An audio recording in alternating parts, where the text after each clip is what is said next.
Did you ever get to wondering why a grown-up man my age would waste his time a-writing poems and reciting them on stage? Well, maybe I can answer that. At least I'm going to try by reading you this little poem that tells the reason why. If you can spend your life at doing what you like to do the best, then I'd say you're pretty lucky. I'd say you're truly blessed. I wanted to be a cowboy ever since I was a kid. In my life, I've done some things those old-time cowboys did. I've rode a lot of horses, and I've roped a many a cow, rode the wide circles and drug calves to the fire, and I've ate chuck wagon chow. And if you look, I'm sure you'll find some traces of manure on my boots. But lately, it seems old Father Time is a-pulling me up by the roots, 'cause there's been a change out on the range. They went to modern ways. They're using helicopters on roundups nowadays, calf cradles and hydraulic squeeze chutes, and they use tranquilizer guns shot from the cab of a pickup to subdue the wild ones. They use portable corrals and electric fences, all the old ways they forsook, and a computer in an office has replaced the tally book. And to an old-time cowboy, the trail gets kind of rocky when they talk about their trusty steeds as Hondas and Kawasaki's. If those things run out of gas and leave you stranded alone, you don't have to walk. You just call for help on your trusty cellular phone.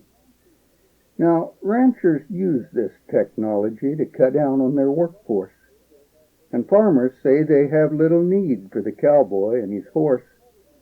But modern machinery might have its place.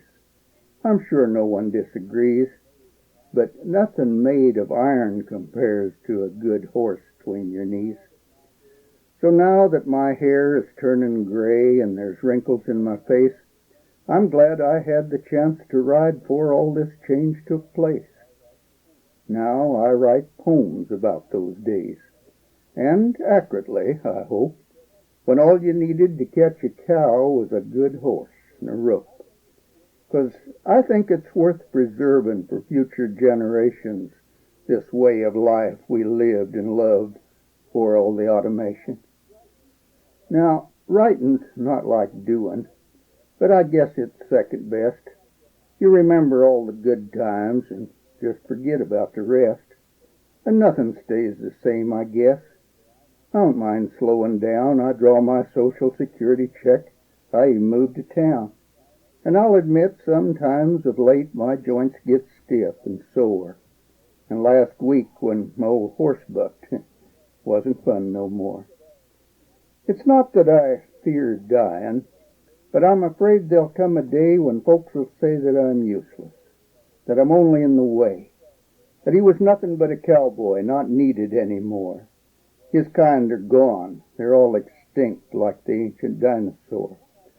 But the more I think about it, the more I believe somehow that there'll always be a cowboy as long as there's a cow, but his ways will be some different. And it's a shame, because I doubt if he'll have a chance to do the things that the old hands bragged about, like roping that old ringy cow that ran free since she was born, or bucking off a cold black bronc on a cold and frosty morn. All the roundups and the cattle drives will be forgot about when the wagon box stands empty and the branding fire's gone out. But the ways of the old-time cowboy need remembered, I suppose. That's why I write about 'em in these poems that I compose. And when folks listen to 'em, perhaps they'll think of me and say he lived the cowboy life with pride and dignity.